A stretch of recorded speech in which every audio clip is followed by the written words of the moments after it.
kind of think about visibility in the age of AI, it's still, you're using AI as a assistant to help you improve the results and content out there. So if you think the content is crappy or is like overwhelming, not crappy, but overwhelming, maybe there's so much information. How do you deduce what's important from all these things? How to create a visual, then you can use that and create that new thing that's going to rank. So as long as you're creating something new and better than what's there before, whether it's content or products, usually you deserve a chance to rank, and it works out most of the time. Let's learn how our next guest gets up, dress up, and show up on purpose. Enjoy the episode.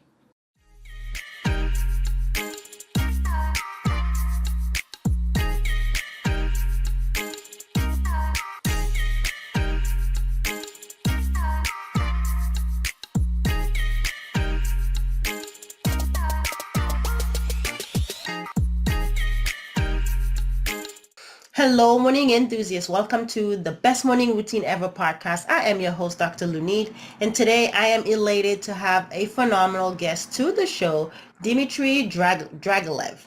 Now, he is a SaaS founder and content marketer who built and sold 4 businesses to Google, SEMrush, SEO Jet, and Mangools. He founded TopicRanker, Small Biz Tools, just reached out, and I'm talking about like real big businesses, and helped scale Polar polls to a 4 million plus monthly page views before they got acquired by Google. Now, Dimitri has also helped brands like the Dow Jones and Pipedrive rank #1 on Google, and today he's going to tell us about the strategies. He's going to tell us about the lessons behind building and scaling successful businesses. So I'm really excited to have him on. So with no further ado, Dimitri, welcome to the show. Thanks for having me. Thanks for having me. Of course, it's my pleasure. I mean, you have come such a long way to have, you know, have 4 businesses. Tell us about that. Like you were telling me offline that you came here from Russia at the age of 11, and you've built such humongous success since then. Tell us about what got you into the SEO, the field of work that you're in. I was just not happy at my job. I graduated in computer science field and I quickly started working as an engineer even before my graduation. And I just was not happy. I didn't like the routine work. I didn't like the bureaucracy of the company. And so I was reading this magazine. It was called Web 2.0. It was about these startups and these businesses where young kids were raising money from venture capitalists and creating apps, and I was like, what is this culture of people that are just kind of hanging out with their friends, building websites and making money, and that's what they do for life? Like that's how they contribute to the society? How's this work? Because I always thought that, you graduate, you get a job, you just crank your way through the job day in, day out. You suffer, and that's part of life. You build your character, and that's it. That's what you do. And I was like, my gosh, that's wild, this entrepreneurship thing. So I was dating my girlfriend and now my wife. We moved out to California to try and take a look at all that. She was going to grad school, so I said, I'll go to grad school too. But I really wanted to like meet startups and figure that out. And that was the start, really. That was the pivot. I met a startup. This guy, Mrinal Desai, he was running this startup. This was 2006, 2007, and he was starting this company, and it was a startup, and he needed some free help. And I was like, sign me up. I'll help you with anything. And he's like, he was an alum at my business school where I was doing my MBA at the time. He's like, well, you got this cool resume. You used to like program and be an engineer. Like, we don't need engineers. We need like a marketer. And I was like, yeah, that's what I kind of want to learn. And so he just started teaching me like, how to outreach to journalists and get like publicity for this small business. And it was just him and a couple other guys. And I was like, this is crazy. Like you just get mentioned in Wall Street Journal, just a startup with like three people and like this is crazy. And he's like, yeah, just write this email and this is the pitch and we send it to like 100 people and so that was the beginning of it. And then I quickly got into content marketing and started figuring out that, hey, if you write articles, you can make them rank on Google and then you can pull in traffic from Google. And I was like, gosh, that was like mind blowing to me. I was like, the traffic from Google and ranking and competition and you can just, that was the first company which we scaled where we had a little polling app and we just create these little polls and put them in the news articles. And we would get a lot of people clicking on these polls when they would read the news and take a poll, like Xbox 360 versus PS4 or iOS 6 versus iOS 7, bubblegum flavors, whatever, iPhone, different types of iPhones. People would just write about these stuff and put these polls in there. And that was just like such a wild experience with that company that I transitioned to in the sort of like PR space. I would pitch these polls to be included in Forbes and NPR and TechCrunch. And yeah, I kind of got a taste of startup life through some consulting for free and then eventually got my MBA and started working for startups and I had a speaker series, so I met more entrepreneurs and kind of got ingrained in the startup community, but kept up with that like PR SEO angle. Mm-hmm. Yeah, that because you've had four different businesses, even SEO Jet. Tell us about what the most challenging business that you've built and why was it so challenging? Well, I think like Just Reach Out was a business that we built, my wife and I built together, and it was something that this was one of the first businesses that was on my own. And so I didn't know how to build a business purely like a software business on your own. And so I just started making mistakes pretty much from day one. Like I had a partner who was an engineer and I thought, oh, this is great. This guy says he can code. I can do some marketing PR. This will be a great product. And the product was do your DIY PR, like pitch journalists on your own. And so I didn't understand that like we needed to look further and see like what is his goals for the next 5 years? What are my goals for 5 years? What do we want to do with our lives in the next 5 years? Do we want to like build this company to a certain level? Or like does he want to get a job in like a year or two? Or like does he want to get married and go traveling with his wife? Like we talked about nothing. It was like, hey, I have this idea. You like it? Cool, let's do it. And so the problem was like we wanted different things in life, like long term. Like sure, for short term, this was a cool project. And so right away I realized like, oh crap, like we're like a year into it, maybe even less. And he was like, I kind of want to go work for like a company. Like I want to do this for a while. I want to go work with Coinbase or whatever. And I was like, oh crap, we didn't really talk about that. Like now what do I do? I can't really, and like, like now you own a little bit of company and now you want to leave. Like what a mess. Mm-hmm. We figured it out. And then the next person I talked to is like, kind of felt like, yeah, this will be great. And he was running like a software development firm and we partnered up and he's like, well, I'll give you some engineers and we kind of like split the company profits and stuff. And I was like, well, that's a great deal. Fantastic. The problem was like, he wasn't really like a hand-on partner. Like he wasn't involved in the business day in, day out. Like he gave me some engineers and that was great for like an exchange or like partnerships, but it was still the relationship wasn't like let's together build this one company. So there were like a lot of hurdles and problems I feel like learning how to operate businesses and align with people because you're always if you have partners it's so much harder because you have to align what you want from life. You have to align on like general expectations, your outlook on like different issues in life and world events even, like all this stuff because it's like being married to somebody almost because you're working with them like all the time. So there's a lot of alignment that needs to happen that I think I just didn't I didn't realize a lot and just learned on the way to kind of, and I've been impatient, so I was like, oh, we achieved a success point, like it grew 10% or 15%.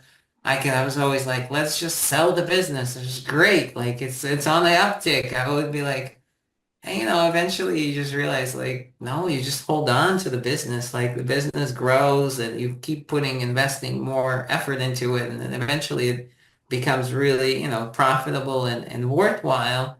And it's more valuable in the end for you.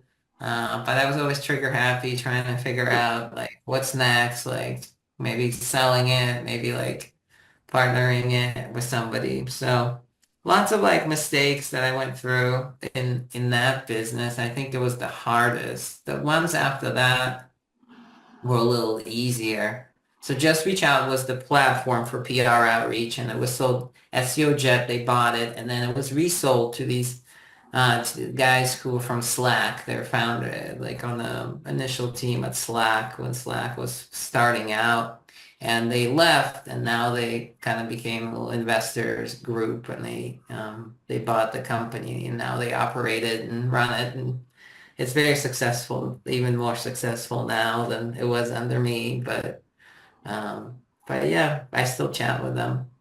Mm-hmm. Yeah, well, that's a lot of lessons. Thank you for sharing those and being candid about that. For finding the partnerships, I know it's a big one for entrepreneurs. Finding the right partners, the co-founders, like finding a right co-founder, right? Because you want somebody to go in with you, like you said, let's build this together.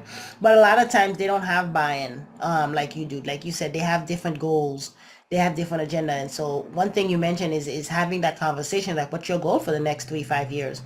What are some other insights would you provide for those looking for co-founders and trying to get that alignment with the people they want to build with? Yeah.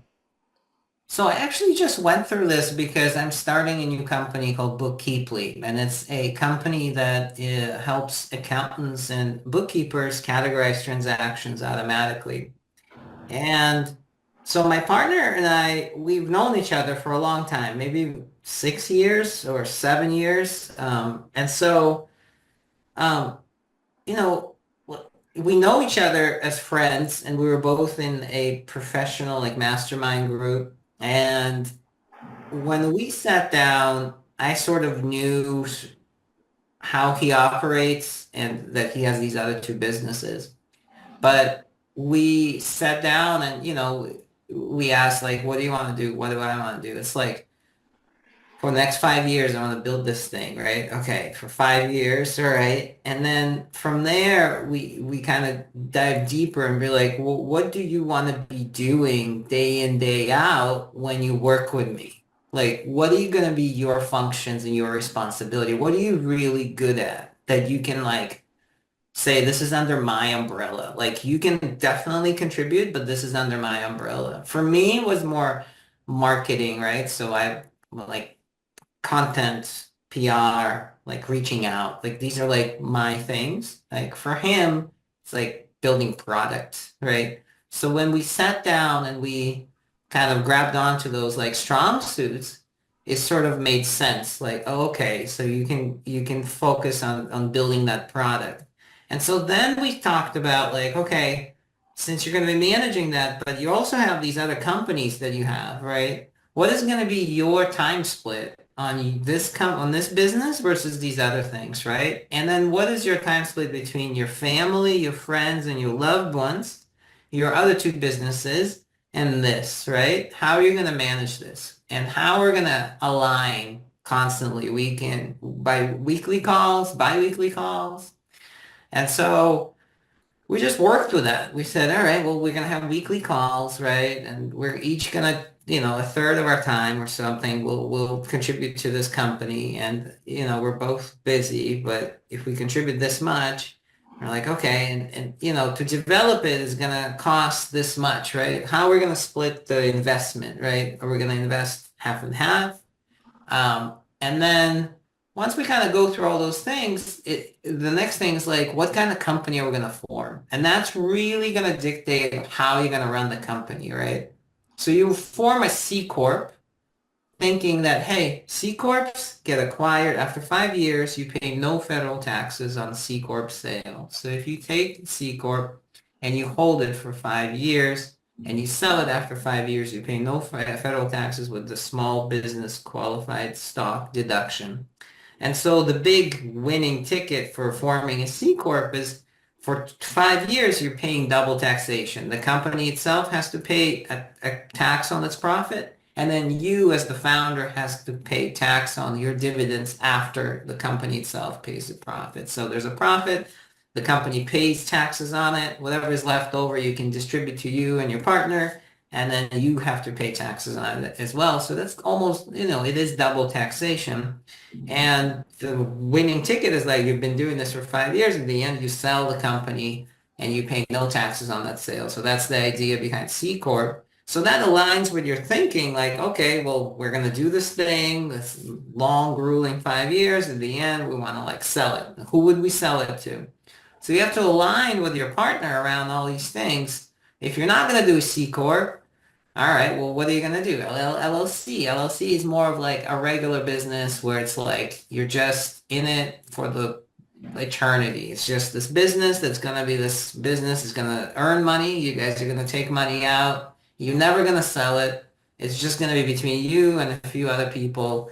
It's just going to be an easy small company. And so there's other ones, there's S Corp and all these other ones, but I think it's useful to align about what entity are you forming, what's your outlook for the next, whatever, 5, 10 years. Why are you building this company? Like, is this going to be, supplemental income? Do you want like an exit here?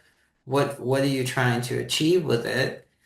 And then, what are you gonna do? What is he gonna do or she gonna do? And like, how are you guys gonna work day in, day out? What your responsibilities will be? And it's hard. Like sometimes you just don't know. Like you're like, I don't really know what I'll be doing. And that's where you just predict. I mean, and you see how it goes. And it's not clean at all. Like, you predict something and then it's just all these other things come up and you get frustrated that your partner isn't contributing as much or the other partner might not. And like, it's always like this game where you're trying to realign like, hey, but just being open. And I am also a big fan of just working together without doing the paperwork because the paperwork is like so complex, like so much stuff. Like you form a company, you got to issue stock. If you have a partner, you can't vest all that stock because what if you vest your partner and yourself in and then your partner leaves tomorrow? Now he's got half of your company. So you got to vest the partner over a 4-year period. If you're vesting them over a 4-year period, there's certain stipulations with the government that you have to like pay for these vested shares unless you do an 83B election. There's like a lot of stuff to handle. So just before you do any of the stock stuff or formalities of forming, just work with the partner for like 6 months and see how things go. Like maybe it's not a good fit. Maybe you hit an issue that you didn't foresee. Like you're using an API that is closed and they won't let you in. Or like it doesn't work certain way. Like something, there's barriers, right, that you can't overcome. So I always say like, you're forming a business partnership, great. Work for like 6 months on it together, see how it goes. Mhm. Yeah, yeah, no, no, I agree because the formality, the paperwork does takes it's time consuming. It's also pricey, right off the bat. I find it. I've heard that a lot of people don't. They can't find people to who wants to work for free because then that's what you would be asking for like the first 6 months, right? Because you don't have the capital to pay them, and so you'd want to come in good faith and says, "This is what we're building. Let's do this together for at least 6 months." And then we can do the formality stuff and then get equity and aside from the sweat equity. Yeah. And you don't know where you're heading either. You don't know what the next 6 months, if you're going to have a finished product that you can offer people and make any money, or maybe you have another 6 months of iteration and getting feedback from people.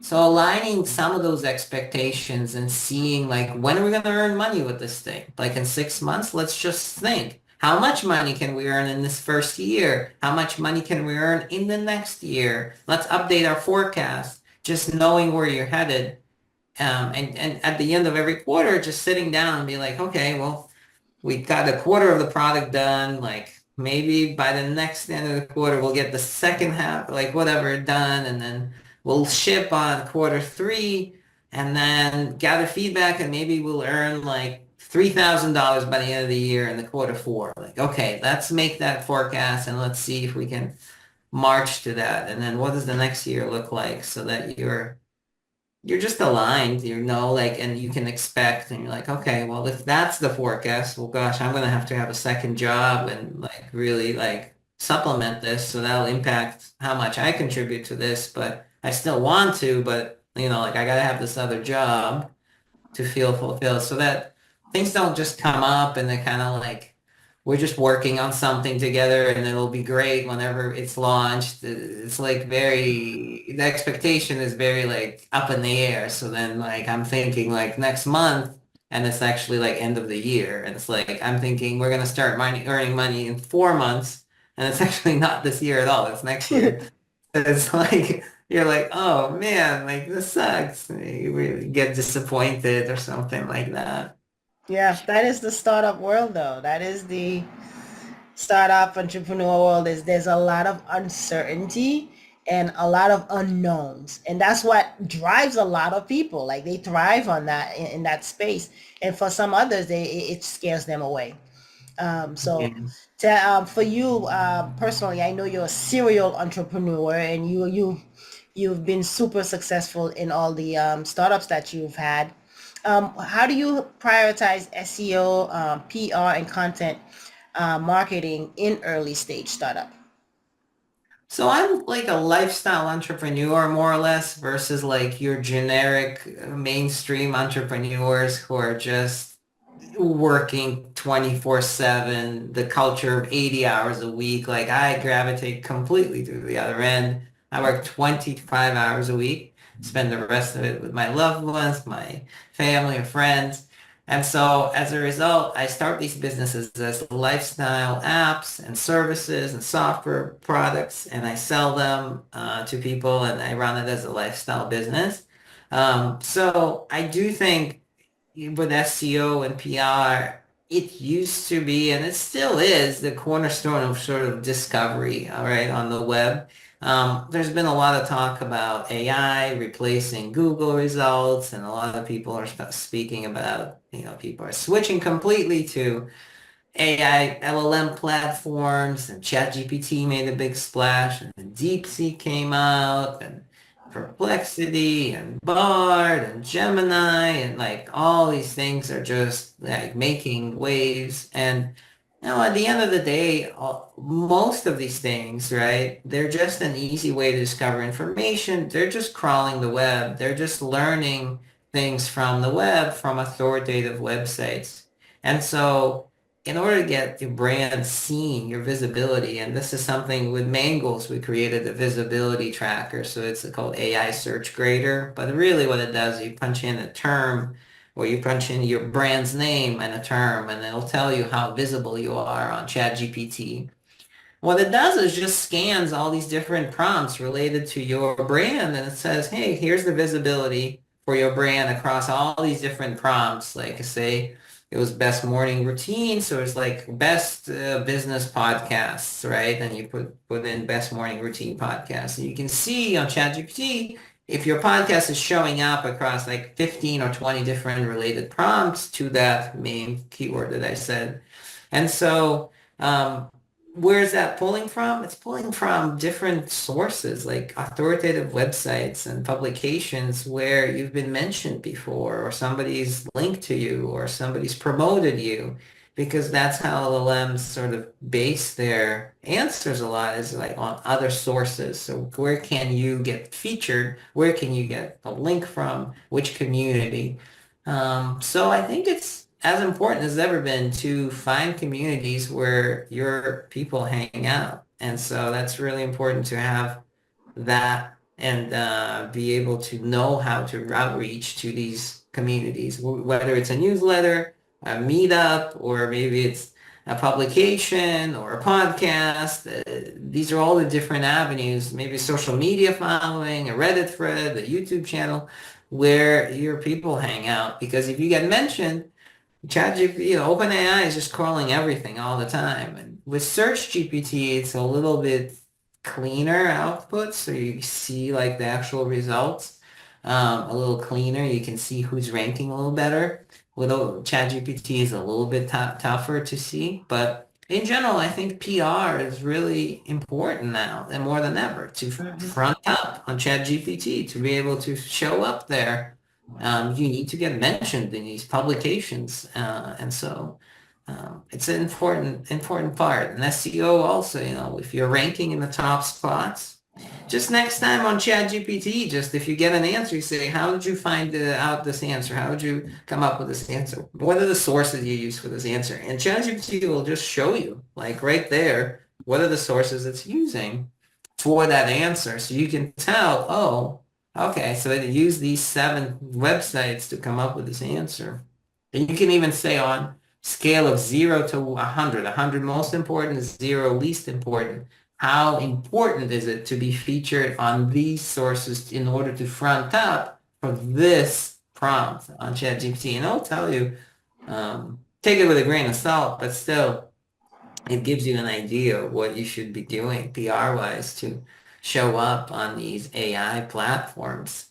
Because you just ask it, because it has the data where it pulled the answer from. It even like cites it as sources underneath sometimes.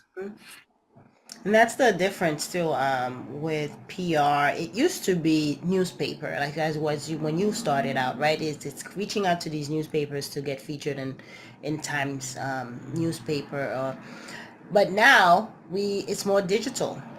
It's using AI to for PRs and getting journal articles put out. So there's that shift that has also occurred with the way PR used to be done, let's say 20, 15 years ago compared to now. What have you seen in terms of the shift? Is it easier or harder to be noticed, to be recognized as a, let's say, a startup in this day and age? Well, I think, yeah. So there is a lot of that content that is being improved and optimized with AI. And so the articles get rewritten and improved with I think still there's a term called information gain, which Bernard Fong from ClearScope defined, and I think it was he really didn't define it. It's a patent that Google has, but he popularized the term. And information gain technically means original content that has not been presented to people before. So if we're talking about best morning routines, it is something that nobody's ever said before that is very unique about this one thing. Like, I don't know, I get up and I have 17 glasses of water while I'm doing a headstand or something. Like nobody's ever done that before. This guy, somebody says that and he makes some kind of claim or whatever. So if that's not in Google's knowledge graph, if that is not in OpenAI's sort of learning set of data, then it's something new. And so when it's something new like that, then that is signal versus noise that will start ranking more so on Google and Bing and ChatGPT, more so than your generic article that's going to cover the best morning routine with generic specific advice that is already in Google's knowledge graph. And so the argument was create content that has information gain, because if you don't get the visibility, because Google's algorithm and OpenAI's algorithm and all these different AI platforms and Bing, they want new stuff that is going to shake up the knowledge base. And so I've seen that generally helps.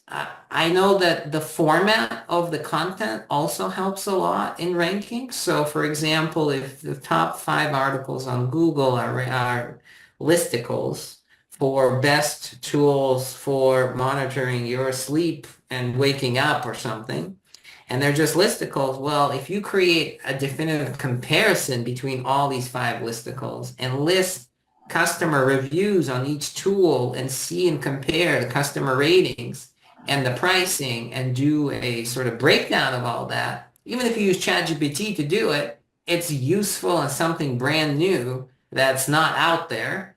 And you've created something that's much more legible and easier to understand and make a decision from. And then your brand is going to start ranking. And it doesn't matter if your authority is lower than what is already ranking there because you've created something new. You've created information gain. And so therefore, from the patent of Google, you are, contributing to the knowledge base in a positive way. So you deserve to have that visibility. And once you rank on Google and on Bing, it correlates with the OpenAI knowledge graph as well. So that learning, it'll take some time because the learning data is uploaded every 6 months. I forget what the dates are, but OpenAI isn't like live all the time with ChatGPT. But with Search GPT, things are a little different. It acts a little bit like a search. And so things are updated a bit more.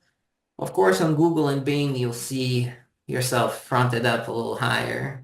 But yeah, that's how I kind of think about visibility and visibility in the age of AI. It's still, you're using AI as a assistant to help you improve the results and content out there. So if you think the content is crappy or is like overwhelming, not crappy, but overwhelming, maybe there's so much information. How do you deduce what's important from all these things? How to create a visual, then you can use that and create that new thing that's gonna rank.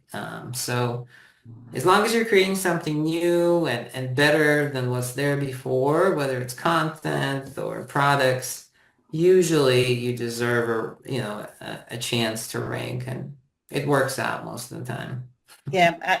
Does that go for new products, novel products? Yeah, I think like with products, it it also works that way. I would say it really depends.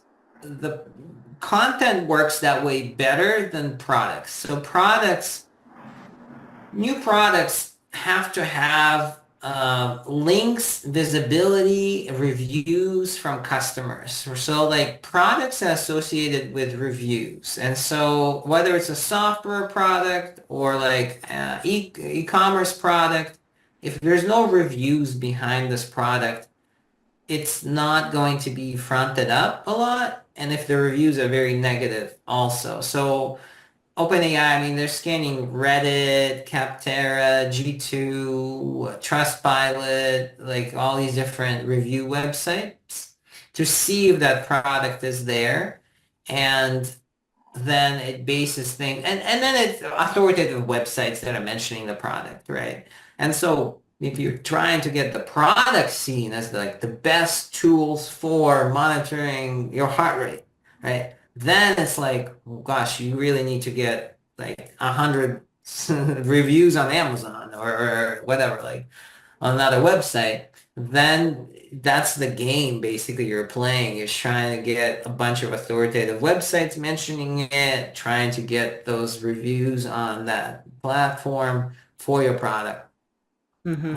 So they're a little bit different than like novelty or something for originality of content because information gain is like it's a little bit easier, you spend a couple of weeks, you create something that's a little bit prettier and more legible and easier to understand, you publish it and you start ranking for it.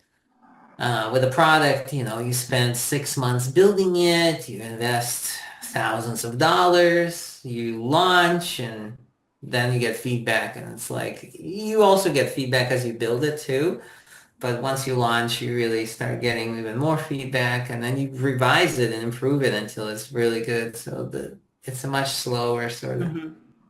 iteration. Yeah, for the information gain.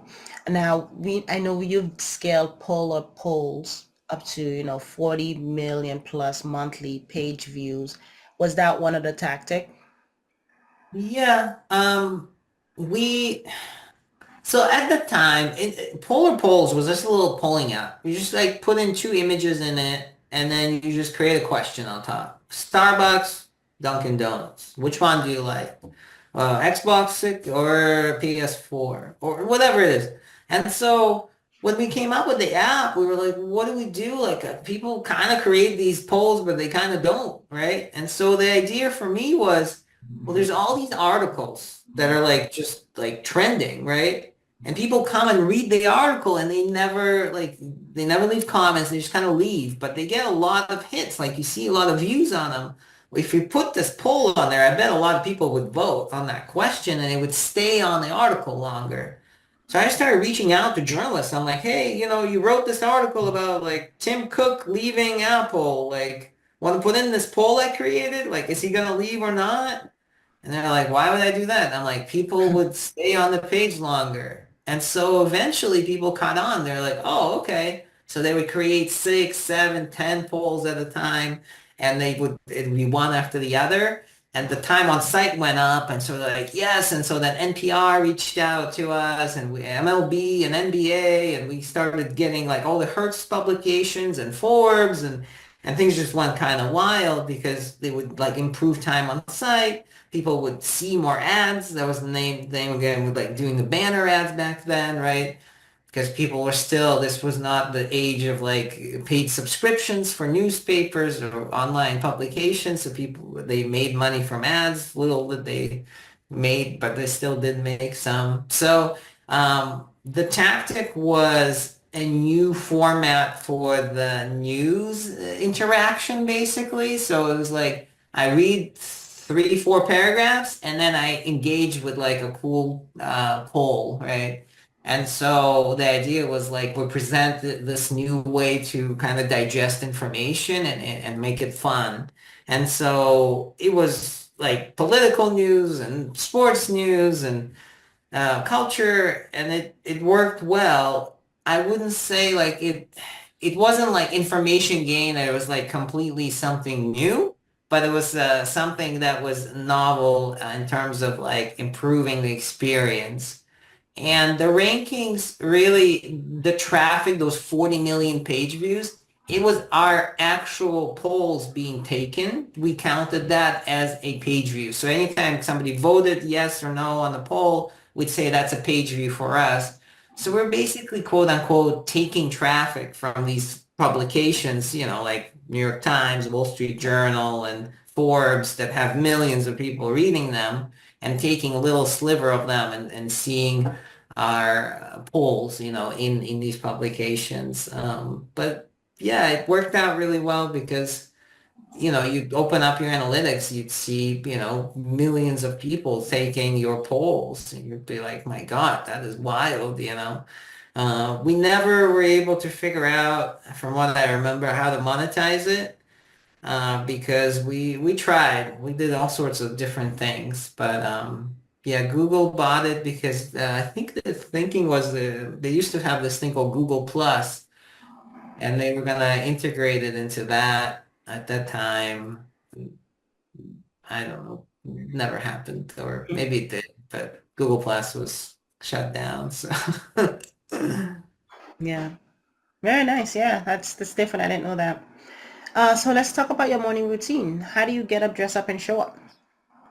Well, I get up 6:30, 6:45. Usually looking forward to walking my kids to school pretty much every morning. It's cold out here, but I love it. Whether it's cold or it's raining or it's snowing, we're going to be walking to school. It's about 10-minute, 15-minute walk there, 15-minute back. But get up, I usually have like 2, 3 glasses of water as my very first thing, get dressed, come down and help make breakfast for the kids.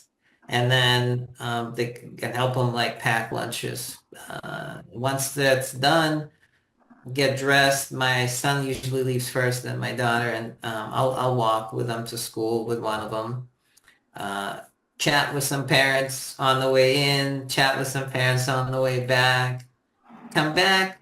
I usually have like a smoothie and go to CrossFit. And so pretty much every day. And then after CrossFit, come back home, change, shower, and then have like another meal snack. And then I'm pretty good to start working. It's probably around 11 a.m. or 10:30 a.m. And then from then on, from 10:30 till like about now 3:30 or so, I'll work. And then my wife will go get the kids. If they need to be picked up later, I'll go pick them up. But if they have nothing after school, she'll pick them up. And then I'll just do homework the rest of the day with them and hang out and do dinner. But that's my regular morning routine. I don't drink coffee. I don't drink tea really. I don't have a huge breakfast. I really don't really have anything until I walk the kids to school, come back.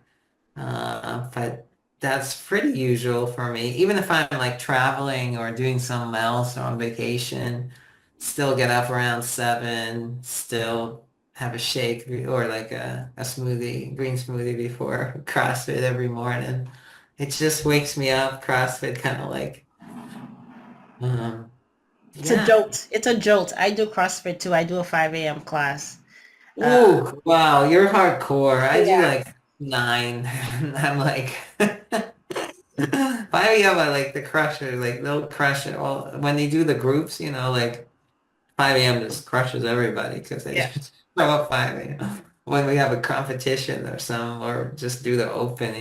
Yeah, yeah, we've competed as well. I started about a year and a half ago, and I freaking love it. I used to do marathon running and lots of running and triathlon, and then I started CrossFit a year and a half ago, almost 2 years.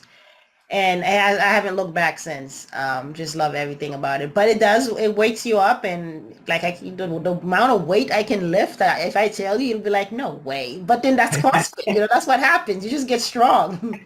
Yeah, it's great. It's fun. Yeah. You gotta make sure you don't injure yourself. In my age, I'm like super careful now. But I just went to Power Monkey, which is a CrossFit camp for CrossFitters. It's once a year. I love it. I've done 2 of them already. So you sign up and you go and for a whole week you do CrossFit with Olympians and like CrossFit athletes, and they teach you each movement, 2 hours workshops, and then there's fun. Like you have a team, you do workouts. The CrossFit Open chef cooks the meals for you. It's in a camp. You live in a cabin. It's fantastic. But there's a guy I met from San Diego, Jaeger, and he has a gym called Jaeger's Gym. And I don't know his last name. Big guy, older. He's like, I don't know, 60s or something. He was in my group and he ran a CrossFit in San Diego. So I was like, oh, so I thought of him when he just said he would do CrossFit. Yeah, no, and I don't know that one. There's 2 gyms that I've done out here, but his is not one of them. Not yet Uh, anyway. We've been local. There's a lot of gyms out here. The community is pretty big. That's Pretty big cool. out Well, here, yeah. check out Power Monkey. I really enjoyed it for these last couple of years. It's around September that they do this. I think there's one in spring too, in April. Mm-hmm. It's a Yeah, fun time. so fun, yeah. Yeah, thank you for sharing your morning routine, and you prioritize time with the kiddos and family, which is great because then you take care of yourself, and then so you can show up to take care of them and also run your businesses. That's the power of the morning routine, right? It gives us that energy, that flexibility, so that we show up happy and focused, so we're productive and not just like running around um, Yeah. flustered. It's hard to get into like it's easy to get into these like loops where you're just like, oh, same thing. I just Yep. need something different. Like this is just killing me. I need something different. A lot of times, I'll just like brush my teeth with my left hand or like only my left hand to eat with like, utensils, drink water. Totally screws with your mind. Or even if you're walking to work or driving, just take completely different route just to make sure you're like using all the synapses in there. Because we do go on autopilot. Those are habits, right? You drive home, sometimes you don't know how you got there, but your brain knows your route for you, that it takes you home. And so, yeah, we want to kind of trick the brain to step out of that so we can as you say, use more of the synapses and make the neural connections. It's hard. Try texting with your left hand, like if you're a righty, or like the other way around. If you're a lefty, try texting right. It's like You're like, whoa, am I on the flip phone again where you have to do the three buttons? But I feel good after, like, I don't know, I feel like I accomplished something. Maybe it's New just, electrical connections have been made. I Yeah. guess so. Dimitri, it's been such a pleasure having you on the show today. Please tell us, how can we connect with you? Where can we find you? You can go topicranker.com. That's my current website, topicranker.com. You'll see my bio there. Or criminallyprolific.com. That's my like personal site where I list all the interviews and things that I do. So Very nice. Thank you again for taking the time. It's been such a pleasure having you on today. thanks for having me. Of course. Hope you enjoyed today's episode. Please comment and tell us what was your favorite part, your favorite habit that you are going to try out for yourself today. Comment below. If you haven't already, be sure to subscribe. Until next time, I will see you at the top of your best morning routine ever. Stay blessed.